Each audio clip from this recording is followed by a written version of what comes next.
Hi, so I'm here with Chris Rhinehart. We're going to talk about Prey 2 today. So this was obviously officially announced back in May, wasn't it?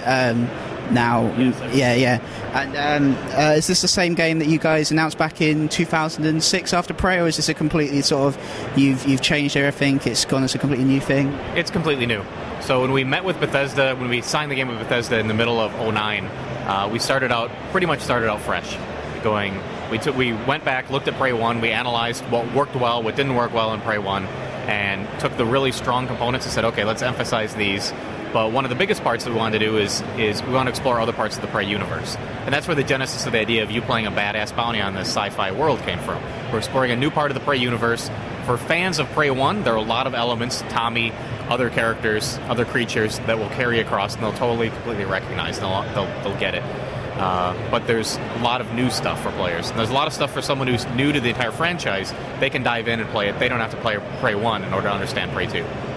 So I was going to ask you, because obviously you've moved into a new main character in this, but you're saying, so Tommy still features, it's still in the same sort of continuity, you're still looking to connect it back to the original game? Absolutely, yes. Tommy's still part of the story. You don't play Tommy, you play Killian Samuels. But you don't play Tommy, but he's still very much part of the game. And it's not just a cameo where Tommy shows up once and says, hey, how's it going? He's integral to the entire story. Oh, that's cool. So it's because that's sort of what everyone was assuming. Okay, Tommy's here, but it's just going to be like a throwaway, get him in to say, yeah, this is still Prey. But it's good to hear that you guys are making him a big part of the story in this. Are you talking about carrying things over? Are you going to carry over the same sort of because obviously in the Sphere you had the portal mechanics and the microgravity and this sort of thing. Is that going to carry over into this new one?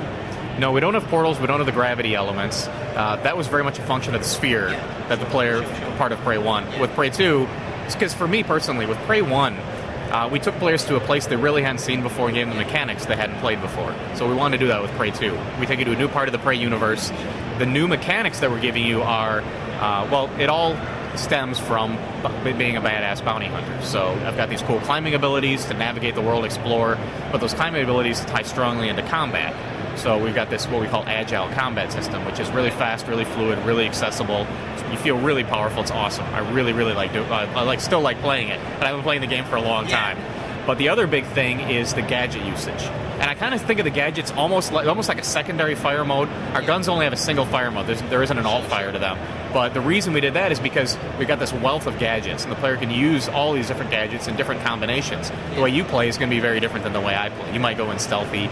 I might go in guns blazing. I might equip an arm-mounted flamethrower, go in and burn as many people as I possibly can. And there's a lot of different ways to tackle the different combat scenarios. Okay, so you're going for sort of a lot more, almost the Deus Ex Human Revolution kind of approach to this, that you can go into this and play it how you want to play it, rather than saying to the players, so this is how you go through the game. You go equip your character how you want to be going through it, how you want to play. For the most part, yeah. I mean, there's a lot of player choice with the gadgets that you can choose. So if you want to be, like I said, if you want to be a little more stealthy, you can try to be more stealthy compared to. I mean, it's not like stealth as in you have to go through this mission and you have to be stealthy or else mission failed. We don't have those type of scenarios set up, but it's more. Kind of like I said, if you want to be a little more guns blazing, or if you want to be a little more stealthy, kind of sneak around, try to take a few guys down before you jump into the core of the battle, you can totally do that as well. I mean, obviously you're a bounty hunter, so you're not going to be sneaking around the whole time. Yeah, there's something very fun and visceral about just getting into the combat and blowing up as many people as you possibly can. Cool. And so you're saying, because it's not set in the Sphere, it's set on this planet Exodus, I believe? Yeah. Yes. Is the whole game set on Exodus, so you're going to move past that planet as the game goes on, or is it... The whole game is on Exodus, and the story, I can't go too deep in the story, but it explains part of why you're just on Exodus. But there are different parts to Exodus, and the demo that we're showing off here, Eurogamer, is just one part of the Exodus world. But there's a lot of variety in the visuals and the types of encounters that you'll have in the different spaces. Cool, that's good to know. So just let me look at my notes. So you've obviously being Exodus, is the Sphere going to feature at all, or is it just completely gone from it? I can't really talk about how the Sphere may or may not fit into the overall story. That's fine. Let's see.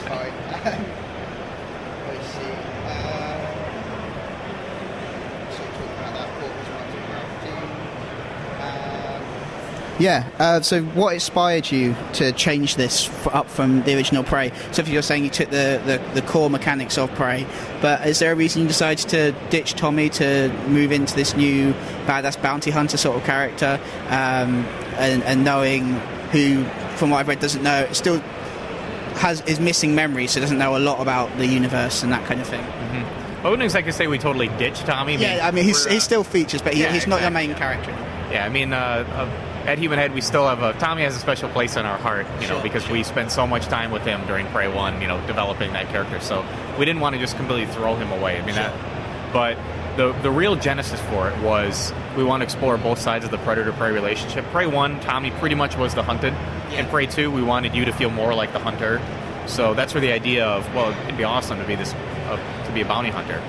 And so, because we blew up the sphere in Prey... Sorry, spoiler. Because we blew up the sphere in Prey 1, and you're in it basically gave us an opening to explore other parts of the Prey universe. Yeah. And so not only explore other parts of the Prey universe, but tell more stories in it.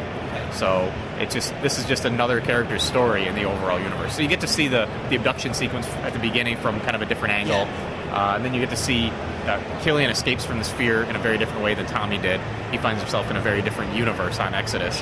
But like I said, he thinks he's the only human on this planet until he encounters Tommy. Okay, so that's clear that Tommy's going to have a big role, and it's kind of shocking him to realize that he's not alone in this world completely. He's not alone. He's not the only human on this planet. Okay, that's cool to know. And you've got this kind of, if I remember from the E3 demos, you've got this kind of mechanic where you don't, because it was the arms dealer or something at E3, I think, where you go in to the guy and he's got bodyguards, and if you take the bodyguards out, he's kind of whimpering, but if you don't, he's more accessible. I think, if I'm recalling, I might be completely misremembering.